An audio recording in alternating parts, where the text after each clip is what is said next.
Welcome to Blaze News, the mandate day 56. I'm Jill Savage.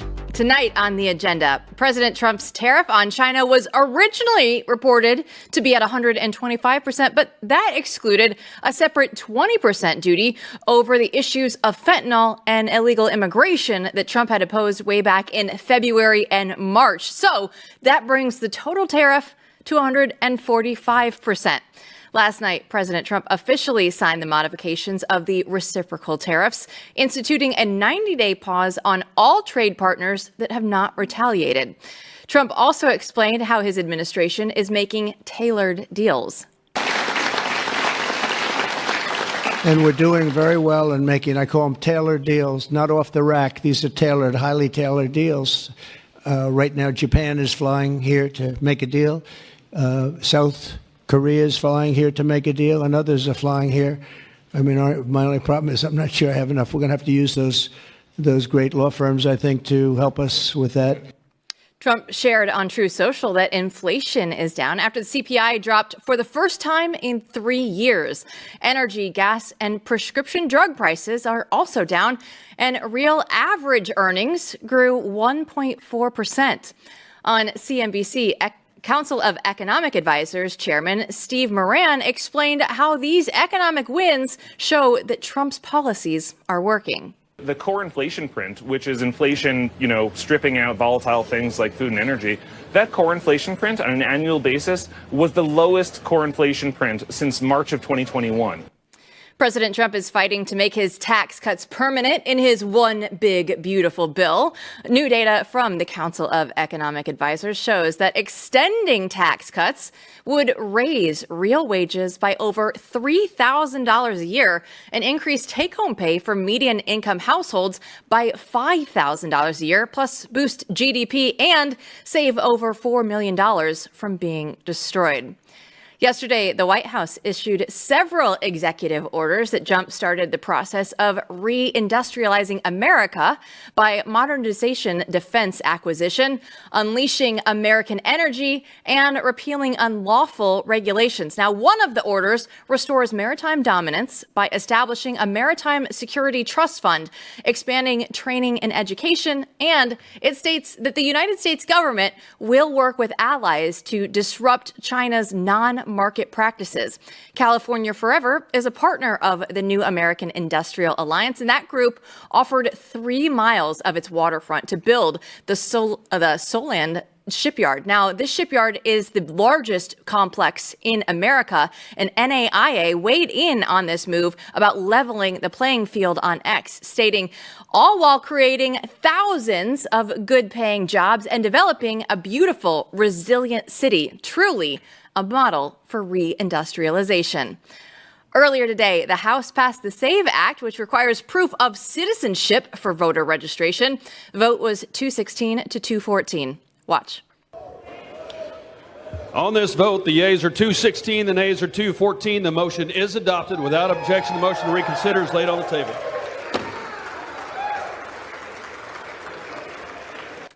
Agricultural Secretary Brooke Rollins posted this video on X highlighting her and RFK Jr.'s efforts to make America healthier, starting with our food. President Trump, he's asked us to end the chronic disease epidemic. It's the first of many stops for Secretary Kennedy and myself over the next 4 years as we work to make America healthy again. Director of National Intelligence Tulsi Gabbard announced a task force to end the weaponization of the federal government and restore transparency and accountability in the intelligence community. Gabbard explained how this task force will work to restore America's trust on Fox News. You know, the American people's trust in the intelligence community has been eroded and undermined really for decades. There have been intelligence failures, abuses of power, weaponization and politicization of the intelligence that the community provides. You talked about some of the examples of the things that our team that is made up of some of the most talented intelligence officers across the community who love our country and who have been so disgusted and betrayed by leaders who have weaponized it to serve their own political or personal interests. Finally, President Trump released a presidential message for the Masters, writing, "The Masters is more than just a golf tournament. It's a tradition unlike any other." He extended his best wishes to the competitors, the caddies, staff, volunteers, and patrons for a safe and fun Masters. And I can tell you the green jacket is not by accident. The nails are pink for the azaleas. Matthew Peterson, editor-in-chief, not in his green jacket. Maybe there's still time throughout the weekend. You still have several days to get into the Masters mood here. But people in this building are actually pretty excited for what's going on right now. Oh yeah, the green jacket, the green suit could come out. You know, it could be wild. Now, I will say that when we started the mandate, I didn't think that I would be saying the word reciprocal tariffs every day on the show for about a month now, it feels like, going back and forth. But we do see just the latest economic numbers that are coming now out from the administration, and things are looking a little bit better. Yeah, so I think these numbers tell people to calm down. They help encourage people to relax, or as Trump said, to be cool. These numbers are obviously coming from a longer trend. They're not coming from this week, but the trajectory is good. We're moving in a solid direction. And it just, in the context of the tariffs, it shows everyone needs to cool out, as Mick Jagger said at Altamont when the crowd started going nuts. Just cool out. And you can see that there isn't anything to worry about. Things are going well. They're moving in a positive direction. And the outlines of the plan when it comes to the tariffs are now very clear. We heard from Tulsi Gabbard just a little bit earlier. She wants to go through and restore America's trust in the intelligence community. We had Steve Baker on earlier this week talking about Kash Patel and Dan Bongino and what they're doing over at the FBI.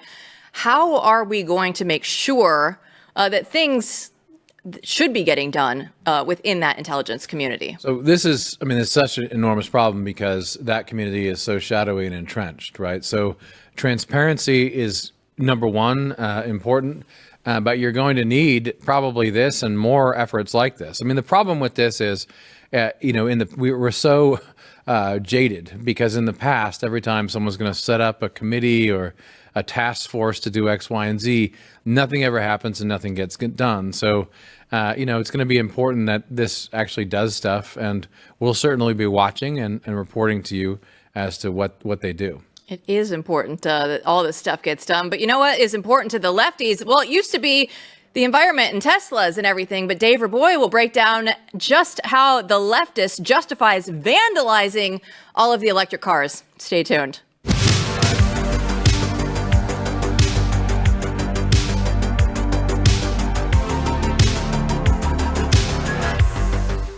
Let's get into Good Ranchers, because we know that we need truth in the headlines right here on this show. But how often do we stop and ask about what's on our plate? Now, once I started digging, I realized that, all that meat that you see in the grocery store, it's still shipped in from overseas, even if it says product of the USA on it. That's why I made the switch to goodranchers.com, because you know exactly what you're getting. It's just meat. There's no hidden additives, antibiotics, hormones, seed oils. No, it's just meat. And you know that it's born, raised, and harvested right here in the United States, and their meat is incredible. Now, I love all of the steak that they have, and I go through and make fun boards with it. Here it is with the steak. I added some grilled veggies, but you can make this yourself. You can spring into action. It's their special right now. So when you subscribe to any Good Ranchers boxes, you'll get free bacon, ground beef, chicken nuggets, or salmon in every box for a year. Plus, you'll get $40 off with my code Jill. So visit goodranchers.com for food you can trust, because when it comes to what's on your plate, you deserve transparency. So don't forget, use code Jill. Good Ranchers, American meat delivered. If you thought the left loved electric cars, think again. Now they're trying to take down Elon Musk and Tesla. They're protesting, camping out, throwing temper tantrums over a factory expansion in Germany. And that's just the latest proof that the climate cult, it's not really about saving the planet. It's about control. Dave Reaboi wrote about this alongside Chris Rufo. So Dave joins us now. So let's get in. What is actually behind all of these protests, right? We've seen them all over the headlines. So what are they really trying to do here? Great to be with you guys. What we're seeing is a really what we're seeing is different parts of the far left ecosystem are coming into play, and they're targeting Tesla as a way of targeting Elon Musk, who they hate, who's symbolic of corporatism, fascism, and all the isms that they don't like. And the short form is basically they're trying to create a cost for people to buy Teslas, to own Teslas, and in so doing to harm his bottom line, to harm his business. So they're trying to make Teslas right coded in a way that kind of didn't exist before. Because as you know, if you're on the left, you kind of love electric cars, and until now, or until maybe last year, a couple of years ago, Elon Musk was he was just kind of a pop culture figure, and now because of Doge, because of X, he has become kind of outspoken cultural figure and political figure for the right. So what the left needs to do is they need to figure out a way to, harm him, number one, and harm his reputation and his bottom line. And number two is, they want to make sure that you associate hard right, fanatical fascist extremism with Elon Musk, and in so doing, it'll benefit them, because everybody needs a villain. So, Dave, you and I have spoken many times before over the years about this, but it seems like another example of the left understanding the commercial cultural war. I mean, they're in this commercial cultural war. It's not really about ideology. It's about, you're saying it's about destroying Elon Musk, an enemy, by destroying his business. And they understand that the marketplace and businesses are cultural, and that you play war within that space. Can you say a little bit more about that? Because it seems like the stakes are pretty high. They keep doing this. Is there any sign of hope here? Is the right catching on? Elon does seem like he's fighting back, no? So I mean, he's fighting back. What Chris and I wanted to do in this particular piece is to kind of dig a little deeper in how the left operates. Let's say how the organizing left operates, because we talk about the left all the time in terms of ideas, and we have this we have this kind of frankly silly and inaccurate idea that there is a George Soros or a big puppet master pulling the strings and pressing buttons and creating, causing different things to happen. But that's not really the case. The case is it's a completely decentralized ecosystem. Ecosystem is kind of the best way to describe it. So on one hand, you can have the people who are organizing the Tesla takedowns to do kind of, run-of-the-mill direct action peaceful protests at Tesla charging stations or at different kind of Tesla properties outside, and say, hey, we hate Elon Musk. And at the end of the day, that doesn't do very much.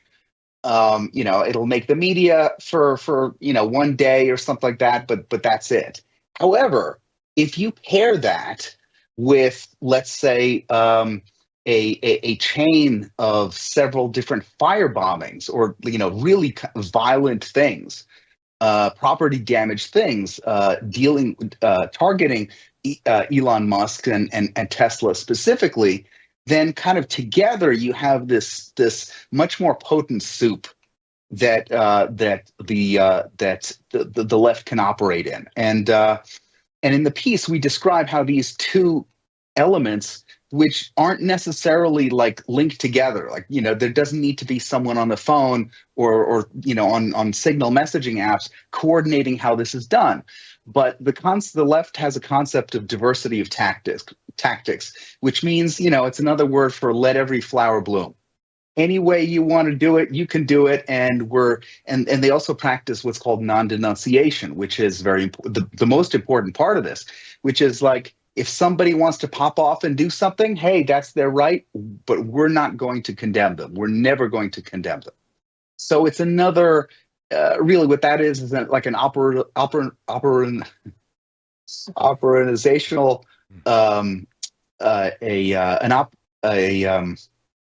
It's another word for no enemies to the left, which goes all the way back to the French Revolution. Basically, let this thing happen as an independent organism. And if somebody wants to do some terrorism, that's great. If somebody wants to do some peaceful protesting, that's also great. Whatever pushes the ball forward. And the fact that these two things aren't necessarily linked, I think, is very important. So we need to understand how these things work together just as much as we ferret around, and our journalists and experts and whatever ferret around looking for magic bullets or smoking guns, if you will. So we see now that ESG is not in vogue anymore, right? ESG, DEI, all the letters that you want to throw out there. We're like, no, we don't want to deal with that anymore. We don't want to deal with all of the wokeness. So how is this going to transform as we go forward into the future? What is this actually going to look like as we continue? As we continue, really, that's kind of anyone's guess. It depends how individual actors decide, how to turn up the heat or how to lower the heat or whatever. I wrote a piece a couple months ago, kind of predicting that the left would pop up when it comes to mass deportations, and it didn't happen the way that I thought it would. It's possible, on the other hand, too, that we've been going through a period of intense demoralization for the left since Donald Trump's victory in November, and we're kind of still not through it. At some point, they're going to get their sea legs, and I think it's going to be kind of back to normal. But right now, they're kind of in disarray, and honestly, we should be thankful for that. But let us not rest on our laurels. Let us not think that they have gone for good, because they definitely have not. I think when they finally do regroup and feel like they have their footing back, they're going to survey the situation, and frankly, they're going to be quite good at it. Because if there's one thing that they've spent 100 years doing now, or even more, it's this kind of organizing work, organizing people. It's something that the right doesn't do, and really hasn't spent much time in doing.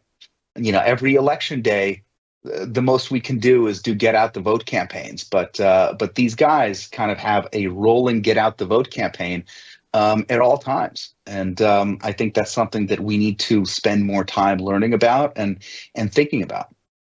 So once you understand, sort of the point of the article, how they operate, how this works, and how it doesn't have to be coordinated, it's decentralized, and they swarm, they let 1,000 flowers bloom.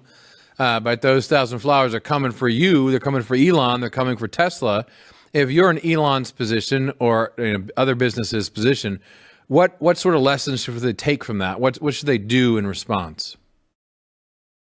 Well, I think it depends. It depends what business you're in. It depends what your profile is and what your level of engagement.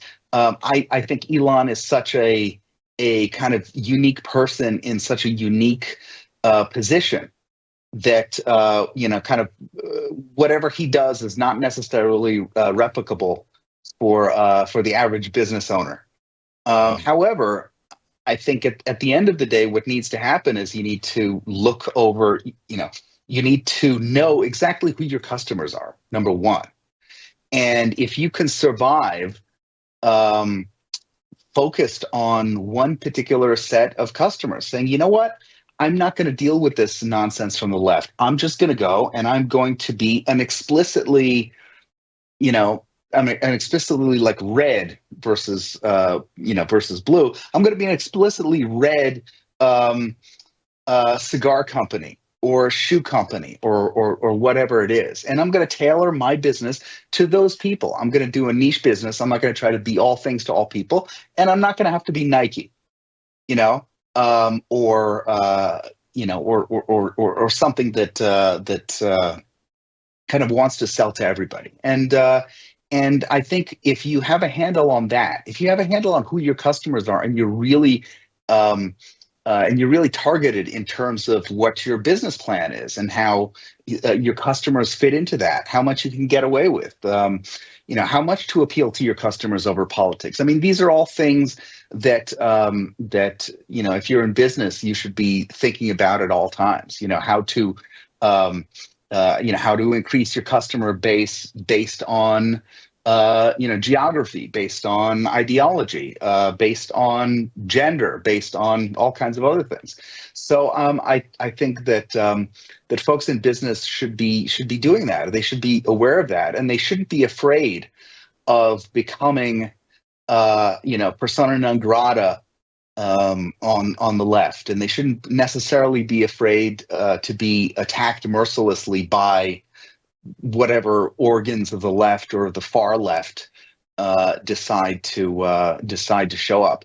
I mean, I'll say a principle from this piece that we discuss, which is diversity of tactics and non-denunciation. That also applies to that can be a strategy that folks on the right who are in business or media or whatever can use, which is the media will come right up to you and say you need to denounce X, Y, and Z, and you don't have to do it if you feel like it's going to harm the movement. You've got no obligation to do that, just as they do. Yeah, no, and that is such an important point. And you know what? I think that Teslas are still on the road. I think Elon is still selling cars, and he still has SpaceX and all of his other businesses. I think it worked out okay for him. Dave, thanks so much for your time. Thanks for being with you. Don't go anywhere. Chris Bedford will have Trump's big wins in Congress coming up.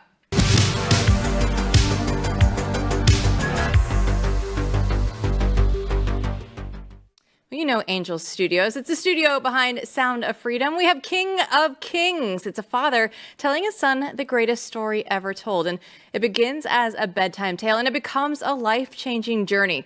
Through vivid imagination, the boy walks alongside Jesus, witnessing his miracles, facing his trials, and understanding his ultimate sacrifice. The King of Kings invites us to rediscover the enduring power of hope, love, and redemption through the eyes of a child. Now, this film has an incredible cast. The voices include Oscar Isaac, Pierce Brosnan, Mark Hamill, just to name a few. Now, there's also beautiful animation, and it's a perfect film to enjoy with your family this Easter. I encourage everybody to go out there and see The King of Kings. It's in theaters tomorrow. Get your tickets today at angel.com/Jill. That's angel.com/Jill. Can Congress finally put an end to the legal warfare against President Trump? The House just took a big swing. They passed a Trump-backed bill called the No Rogues Ruling Act, which basically tells the district court judges, stick to the people that are actually involved in the case. No more nationwide bans from the bench. Now, it's a major move to shut down the lawfare games, but will it be enough? Here to break it all down for us is Chris Bedford. So Bedford, what's in this bill? What are we looking at specifically here? Well, the idea of this bill is to kind of try and return legal rulings to where they've always been, and at least until Trump's first term was when this practice by Democrats exploded, which is that when a judge makes a ruling, at least a stay, maybe. It impacts only those plaintiffs who are involved. You don't have all the same nationwide injunctions that we saw during the first Trump term, where you see things like a judge in Hawaii making rulings on immigration from countries in the Middle East that have been decided by Washington, D.C. So an example of that, how that would play, is if the ACLU or some other group takes a bunch of pregnant illegal immigrants and sues, and they get a stay on birthright citizenship rules for those children. That stay would apply to those women and to their children, but it would not apply to every single child of every illegal immigrant born in the United States. Now, this is normal law, but it has been pushed aside and forgotten, and the Supreme Court so far has failed to tackle it in a way that they really ought to. And a lot of legal watchers are hopeful that that is coming eventually from Roberts' court, although that's been such a mixed bag lately, and they're tried their game to try and maintain the legitimacy, a little bit of playing politics from the guys who pretend never to play politics. Now, this is a great bill. Unfortunately, you can't roll it into reconciliation, so it's going to be very difficult or impossible at this point in time to get it past the U.S. Senate, especially when you've got Democrats using these injunctions as really their only successful battering ram against the president's power and his ability to shape our immigration policy and other things that have been traditionally completely and totally enjoyed by the executive, things that the Biden administration defended as the executive's sole prerogative over the states. This puts the Republican bill kind of at a standstill there, but it's an important fight to have. And honestly, the hope going forward has simply got to be that the Supreme Court, in the meantime, eventually tackles this issue. And we've talked a little bit about this in the program. In order for that to happen, the Trump administration would need to lose a case on the merits, so that then the court after that decides, well, what is the authority of the lower court, having had the correct merits, to decide whether or not they could have even intervened in the first place. And then the Supreme Court could say, listen, the Trump administration is wrong in this case on the merits. The judge had the right to rule. However, the judge's authority did not extend to every single illegal immigrant baby born in the United States or every El Salvadorian gang member who's been deported from the United States. It applies to the plaintiffs and only them until an actual real precedent is set. What's really going to blow people's minds is when they discover that Abraham Lincoln said this about the Supreme Court. And responding to Dred Scott, and he basically said, I'm looking at you, I have to listen to you in this case, but I don't have to accept the principles by which you determine the case. That's just, it's good that people are talking about it, I guess. I'm not sure, like you're saying, what this will do, but it's a good issue to bring out into the fore again, because at least the media war needs to be won here. I mean, people are upset, but I get the sense that on the right, but I get the sense they don't have a lot to hang their hat on, right? They just know judges shouldn't do this. Do you think it will have any impact that way or no?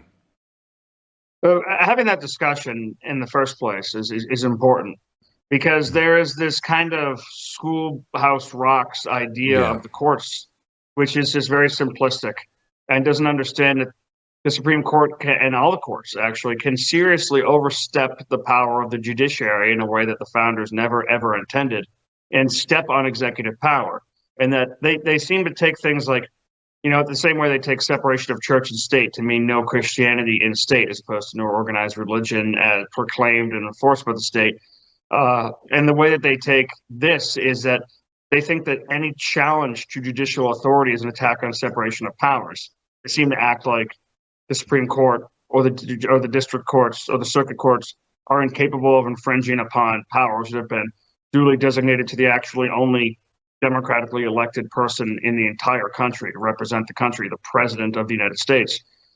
It's wild the way that they've treated separation of powers, what they've called the end of democracy, to the dismantling, Trump trying to police and govern and move his own executive branch, they're claiming is an assault on the branches of government. It's kind of like a nerdier, I think actually probably less successful version of what the left has been doing forever, which is if what you're doing as a legislator or as a lawyer or as a citizen isn't sufficiently pro-trans, pro-gay enough, or pro-free trade enough, or pro-war enough, then it's anti-democracy. They always say that as if this is our democracy is under attack. I'm here in Washington, D.C. The posters are everywhere. Elon Musk apparently is dismantling democracy. I didn't realize that firing a couple of bureaucrats from the executive branch of the government was an attack on democracy. I thought democracy was representative government, not unaccountable bureaucrats. But they don't care. And they're using the separation of powers thing as the same sort of argument to try and trigger this idea that this responsible citizen response, which is funny because for years and years and years, they've actually attacked the idea of educating people on civics and being a proper citizen. So the folks are kind of fundamentally uneducated to the broader public on a lot of the duties of the citizen, the actual breakdown of government. And now they're trying to call everyone to the defense of it, and it's a completely corrupted defense of it.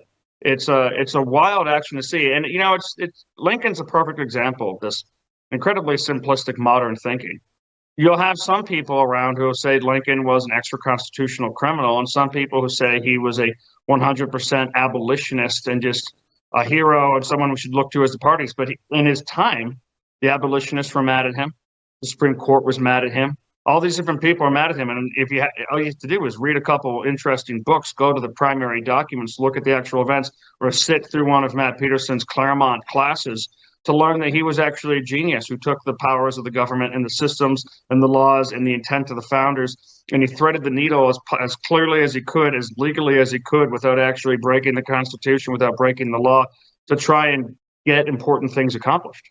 I know you're talking about Lincoln being a genius, but I just heard Matt Peterson as a genius, and I couldn't agree more. But let's go ahead and turn our eyes to Capitol Hill, because I don't know if you know this or not. I don't know if I've mentioned this once or twice, but the House is only working 8 days this month. They might actually be doing something right now, though, because they passed that big, beautiful tax agenda. And Donald Trump, I loved it when he went on Truth Social. He said, congratulations to the House on passing the bill that sets the stage for one of the greatest and most important signings in the history of our country. It'll be the largest tax and regulation cuts ever even contemplated. Of course, make America great again. So are they actually doing something to push Trump's agenda forward? Are we actually seeing something happen there on Capitol Hill? Kind of. And this is one of those frustrating things about Capitol Hill is you could probably spend an hour a day reading about the progress, and you'd be surprised when they get to these different checkpoints and you'll say something like, oh, so the budget's passed? I'm like, no. No, the Easter deadline for the budget was actually the Easter deadline to begin work on the budget. Well, what have you been doing these last couple of months? What were those drafts of the budget? Well, those were just drafts of the budget. Now we need to actually negotiate the budget. And you say, well, why did the House of Representatives cut $2 trillion in their version, and then the Senate changed that to $4 billion, which is 99.8% less than the House of Representatives had cut? And then the House said yes. And now you're telling me that's not the budget, though. And they say, oh, this is actually important. These are the tools that are needed by the Senate, because the Senate doesn't have 60 Republicans in it. And they certainly don't have 60 Republicans who would play ball. They have to get 251 votes, which means they have to use reconciliation, which means that this budget that you see now that is done, and the Congress and Senate are going to leave town for 2 weeks. I know that makes you super pumped, Jill. They're going to go away for a spring break, essentially. Yes. When they come back, the committees will begin to actually work on these things. They'll actually begin to hammer out the numbers. And the Senate is saying, listen, we need as much flexibility as possible to figure this out, because whatever noxious and ridiculous tick of the system, our budget and the numbers it cuts has to be rated by the CBO, the Congressional Budget Office, which uses basically witchcraft. They break up some bones, they pour some chicken stock on it, they throw a couple feathers and some pixie dust, and they decide what the impact on the economy, what the impact on spending, what the impact on deficits is going to be from a budget. And then that's the rule. Everyone in Congress has to abide by it. And you need to meet certain thresholds within that rule using the reconciliation process in order to make it work, and not have the Senate parliamentarian and CBO essentially knock it down and say, never mind, start over. So now they've got essentially a tightrope to walk, and they wanted this much room to be able to sway back and forth left and right that they're able to in order to get to that. The Freedom Caucus supported it, despite being huge budget hawks, under the hopes saying, listen, you guys promise it's going to be a bigger number than $4 billion, right? It's going to be, we're going to get closer to $1 trillion, maybe closer to $2 trillion. And you have Senator Thune saying, yes, don't worry, we'll get up there. At the end of the day, you have to look at the actual committees, look at the individual senators, which is basically 100 floating islands in the most exclusive club on the planet, who barely talk to each other, to negotiate this stuff. And the new thinking is that they'll be able to get this done and actually have a budget by Memorial Day. Now, that can seem extremely frustrating, but it's important to keep in mind how slow-moving this process is. At the beginning of the year, the Senate was talking about handling these sorts of things, including tax policy, by December. So if they get it done before August, well, that'd be phenomenal. And it's important because The tax policies, the spending policies, even though these taxes are for individuals and not for businesses, they cover a lot of small businesses that just simply file as individuals and don't have corporate accounts. And because those are the people, much more than maybe you or me, who are going to be making decisions about their spending in 2026 based on the taxes and different changes in the budgets that's passed now. So if that happens in December, you're not going to see the economic impact of what Republicans still hope will be good economic policy at all in 2026. Republicans will just get crucified over deficits. They'll get attacked by Democrats over tax changes without actually seeing the economic benefits that are important to that, especially if we're entering a trade war. So the earlier they can get this done, and taking months and months and months off of the Senate's original schedule is a win in that regard. And that will allow them to hopefully see the economic benefits going in January, February, March, and all the way to that extremely important date in Washington, D.C. next November, when everyone in the House of Representatives is once again up for their job review. Well, in the minute we have left, we should go back to the discussion we had yesterday a little bit. I think as the dust settles, at least insofar as it can settle at all these days, on the great tariff debate. You had mentioned, and it was a very interesting point, and we could see it all week, different messages coming from different people, right, about what the goal was. And I'm curious your thoughts about this. One thing that strikes me is there's so much momentum right now that's sort of moving in the same direction. Dave Reaboi, we had on earlier talking about the left doing this. When everything's moving in the same direction, when they just hate Elon Musk, right, they use a bunch of different tactics to go after him. And on the left, they won't condemn each other, right? And it's like a lawyer's argument, a legal argument. Some of the tactics may even seem contradictory, but they move in one direction and they throw things at the same person. It did feel like that was the sort of momentum, right, that you had going this week. The question was, as you put it, I believe, what's the ultimate goal right here? But it was a lot of pro tariffs. The question is why and what plan are they a part of? If that strikes you as correct, I wonder what we're going to see moving forward. Given that we saw some people actually butting heads, like Peter Navarro, getting into it with people online. I've got a piece coming out in the Beltway brief tomorrow morning about this, which I'll be back at the show Monday for sure to be able to talk about. And my hope is that this revolves a focus and a concentration on China. And honestly, what I'm really hoping for, and it's going to take some work here and some commitment and some discipline, is that the United States creates an actual new global trade order. I mean, let's get together with Noam Chomsky and say, toss the WTO, the World Trade Organization, onto the dumpster. Get it out of here. It's over. The United States is going to separate the world. It's because China has already decided it's going to be an evil partner that steals, that lies, that uses slave labor, that undermines you, that breaks the rules and steals, essentially. We're going to create our own trading bloc. And if you're in this trading bloc, whether you're Mexico, or Canada, or Europe, or Africa, or parts of Asia, or Australia, then you need to abide by our trade policy with regards to China. And if you don't, then you're out of it. Sort of like a second Cold War, where there's the first world, the second world, or then maybe the third world that doesn't get to partake in these deals or have that sort of trade protection that's extended to it. If Trump's able to actually successfully do that, then he'll have helps to secure the United States' future into the next century and go down as one of the greatest presidents of all time. The question is he just pushing instead for what's the best deal I can get with Xi Jinping? If that's the case, then this will not be as seismic. It won't be as important. It won't be as climactic, and it won't guarantee our future. And these tariffs, these original deals are essential because you can't just recreate a global trade order by going one by one to, hold on, what do you got? Vietnam, what do you got? We want to talk. The way they've constructed it and the way this has reacted is you now have 75 plus countries coming to the White House one by one in a race to see who can get there first to negotiate a new trade regime. Take advantage of that moment and the chaos it's caused and the inability of China to actually influence it with bribery and threats like they would have in any kind of a normal system, and use this moment to actually create a trade regime that I look forward to talking to you about when we have more than a minute. I mean, I can't wait. You throw in a new Bretton Woods and you have me hook, line, and sinker there, Bedford. We'll catch you soon. See you then. Well, don't go anywhere. We have the latest developments on the second Trump assassination attempt after this.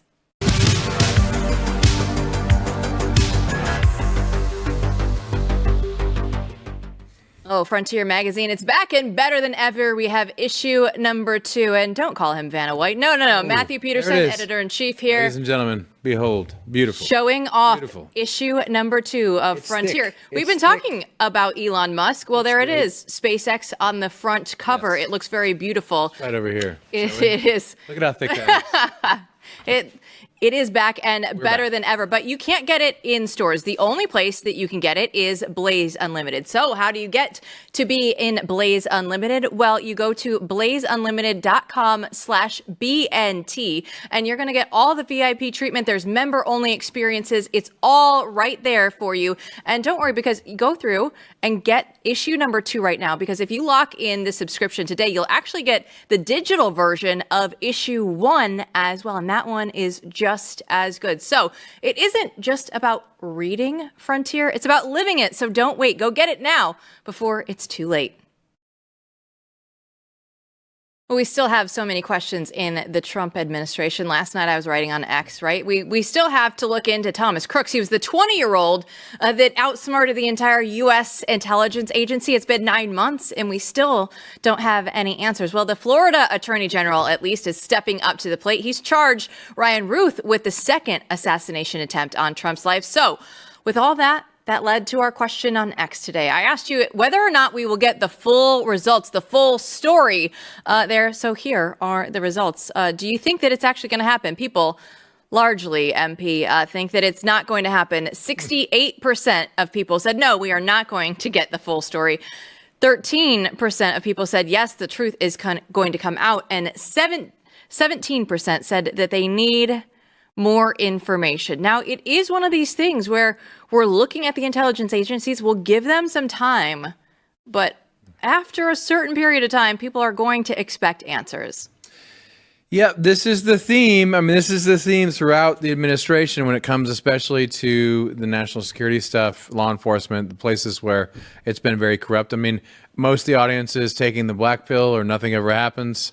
I understand that. Like, why would you think after living your life for however many decades we've been sitting on the earth that all of a sudden the truth will come out in such a case? But you never know. There certainly is a promise of transparency. And the one thing I will say about the wait and see approach is it takes a lot of time to even get settled for real and start driving around one of these agencies. So it is true that it takes a lot of time to really create change. There's a lot of bureaucrats, there's a lot of shuffling that needs to go on. And I would also say on the positive of this one, you are dealing with a Trump presidency, and the Trump family, I fully believe, wants to know what the hell happened. So there is some hope here. So kudos to Florida once again for leading in basically every regard there at the state level for their AG to go after this. But you know what? We did get Donald Trump. He is the executive in power, but it's still important to talk about the separation of powers. Yeah, so it was a great conversation with Chris Bedford earlier today, and an important point comes out of that. I mean, Congress right now is trying to pass legislation to say that district court judges can only rule on the plaintiffs in the case, the actual parties to the case. But this goes back a very long time to the Dred Scott case, in which Lincoln says, President Abraham Lincoln says, I have an oath to the Constitution, and that means that I have to interpret the Constitution as the executive. And I reject your interpretation of the Constitution, but because of the separation of powers, I can. But I accept your ruling in this particular case, and this is the famous case about slavery. So he rejects their argument, the argument behind the ruling, but he says I have to accept what you ruled in this particular case. Right? It'd be tyrannical if the president all of a sudden said, I don't abide by this anymore. You'd violate the separation of powers. But the very important point underlying all of this is that the President of the United States absolutely can and should interpret the Constitution, which he swears an oath to protect. That is part of the founding vision, and that's part and parcel of what the executive is supposed to do.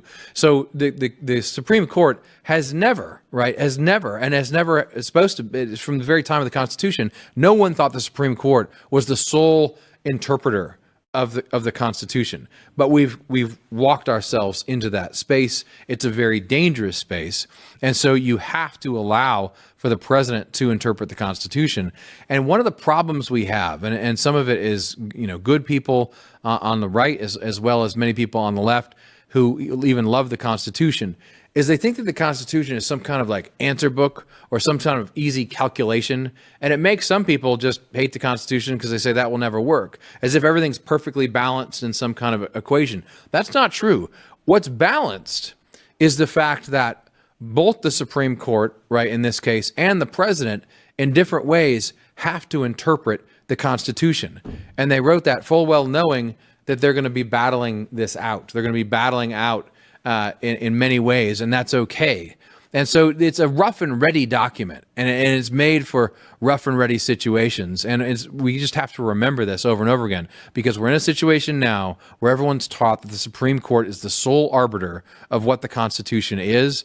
And that's really just kind of ridiculous when you think about it. Well, I remember just a few short years ago when we were taught that the Constitution is a charter of negative liberties, Matthew Peterson.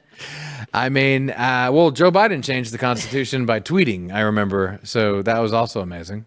I actually do love that we went all the way from Scott and Lincoln all the way through like Trump's big, beautiful tax bill today, because it is all part of pushing forward Trump's mandate, because you do have to get these certain things in line again, because the left has so distorted what we see as the Constitution, what we see as the rule of law, all of these things that they have just manipulated decade after decade after decade, that you do have to straighten out. And this is the time to do it. Yeah, and this is what statesmanship requires. It requires the knowledge of the principles, but that's maybe a bad word today to use. It requires understanding what power you have in what department to play with, and then using that to fight, for the greater good. And so you're not just doing willy-nilly whatever you want and using power in a wild and crazy way, but you are using what you have in that document. And that's where, again, it's not like there's not a perfect equation for this. It's not like, you put this in over here and this comes out over here. It's supposed to be messy. But we need to remember that the president can interpret the Constitution and has to. And Donald Trump is one of the only Republicans, and I think this is why people like him. He's one of the only Republicans that goes out and actually goes on offense to make sure that all of the rights are there, all of the wrongs have been taken out. But in the end, we will get back to the rule of law and what it actually says in the Constitution. What a crazy concept. Well, thanks for watching tonight, everybody. We'll see you back here tomorrow. Rule of law. Who knew?